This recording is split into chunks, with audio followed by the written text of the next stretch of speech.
In ancient Athens, a city celebrated for philosophy, democracy, and art, the lives of women in the lowest social tiers were marked by suffering and exploitation, so extreme it contrasts sharply with the city's public ideals.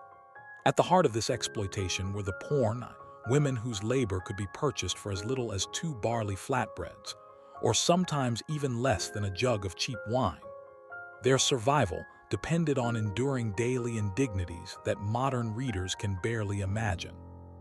Court speeches, particularly those of Dio and Lysias, reveal that porn served 6 to 10 men per day, earning barely enough for a small portion of lentils. Meanwhile, brothel owners grew rich, their wealth bolstered by taxes that flowed directly into the city's treasury. Athens profited from the suffering of these women, a profit legalized and normalized through taxation. Tragically, Athenian law imposed no minimum age for prostitution. Historical records and archaeological evidence reveal the exploitation of girls as young as 10 or 13. Each enslaved girl bore a permanent brand on her thigh, burned into her flesh with hot iron, a visual and physical declaration of ownership. Life inside the brothel was relentlessly brutal. Refusal to work brought punishments, public beatings, starvation for days, or worse. New arrivals endured ritualized assaults meant to crush their spirit, witnessed by both women and men. These assaults transformed suffering into public spectacle, and men paid the highest prices for virginal girls, treating them as objects to be consumed. Privacy was non-existent. Women worked in shared rooms, separated only by filthy rags or mats. Their screams became part of the background noise for waiting clients. Brothel owners categorized women according to race, stature, speech ability, temperament, and perceived resistance. Nubian women, exceptionally short women, those who could not speak, women who resisted or were considered unbroken. Each classification carried its own price and drew a specific clientele.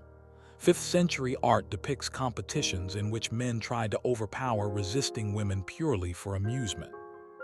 Graffiti scratched into brothel walls reveals that some patrons paid extra to inflict severe harm, slashing faces, leaving permanent scars, or maiming women. Violence itself became a commodity. Some women were advertised specifically for punishment. Split lips, shattered teeth, burns from tipped oil lamps.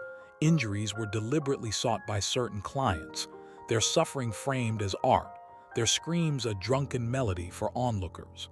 In the very city that celebrated human beauty, cruelty against women was normalized and highly profitable.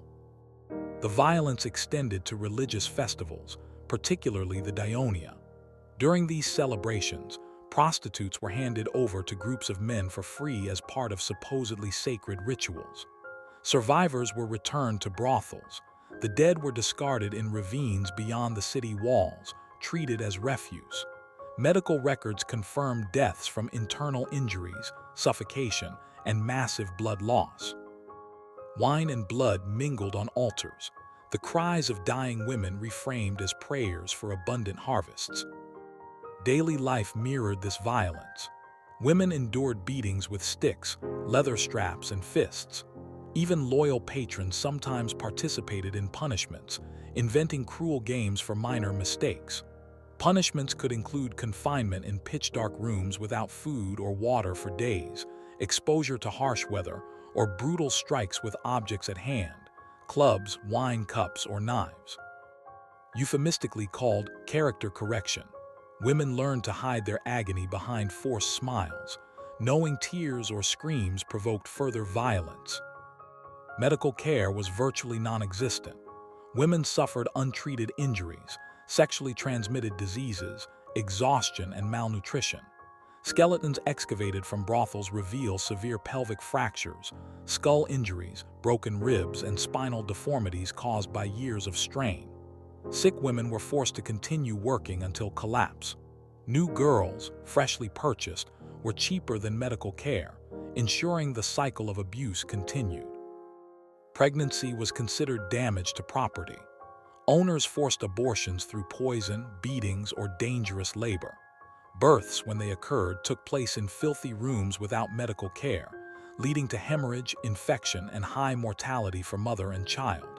Infant mortality was high, and newborns, particularly girls or children of enslaved women, were discarded in refuse heaps or drainage channels. Ending the lives of their infants was sometimes seen by mothers as an act of mercy, sparing them the cruelty of the brothel. Escape was rare. Law treated women as property. Attempting to flee was legally theft, punishable by branding, public humiliation, or death. Captured women were sometimes nailed to boards in public squares, left to die from thirst, exposure, or infection. Even temples offered little sanctuary. Priests could be bribed to return escapees to their owners. Each failed escape attempt intensified subsequent punishments, reinforcing the brothel's cycle of terror. Some women occasionally gained slight advantages.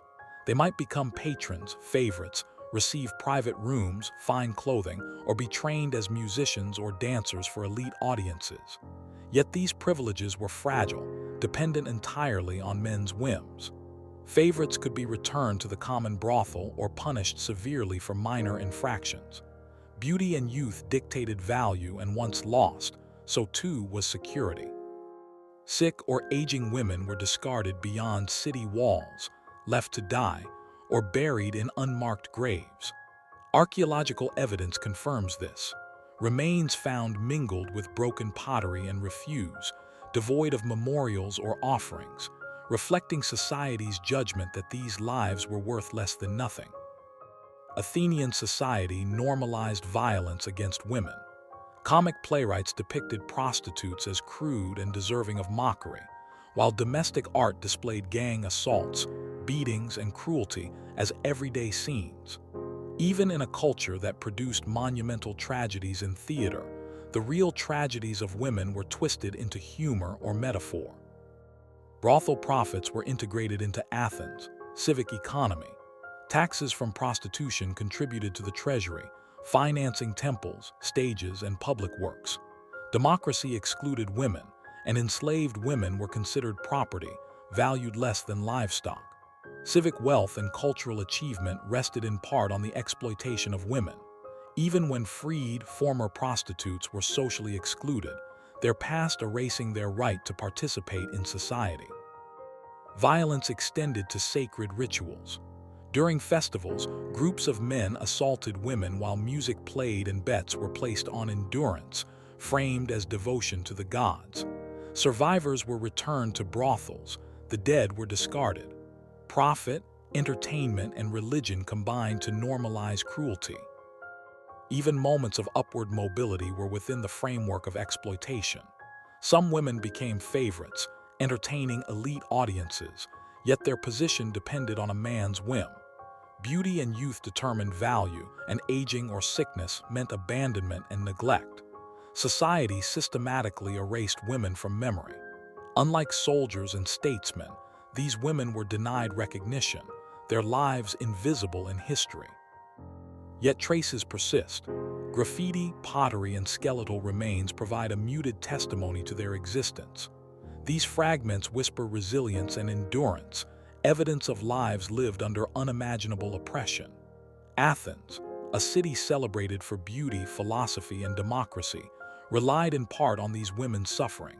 Their pain, normalized and ignored, was foundational to the culture, economy, and civic splendor. The shadows of these women remain. Their skeletal remains, graffiti, and pottery fragments remind us that history is not only the story of the celebrated and powerful. It also belongs to the silenced, the exploited, and the forgotten. Their stories, long excluded from textbooks and tour, demand recognition, not as a footnote, but as a testament to human endurance in the face of systemic cruelty. In remembering them, we confront a paradox. A civilization capable of extraordinary art, philosophy, and governance, yet willing to commodify and destroy half its population. These women's lives, often erased from official memory, speak of resilience, endurance, and the cost of human cruelty. Their existence reminds us that history must include all voices, even those the powerful sought to silence.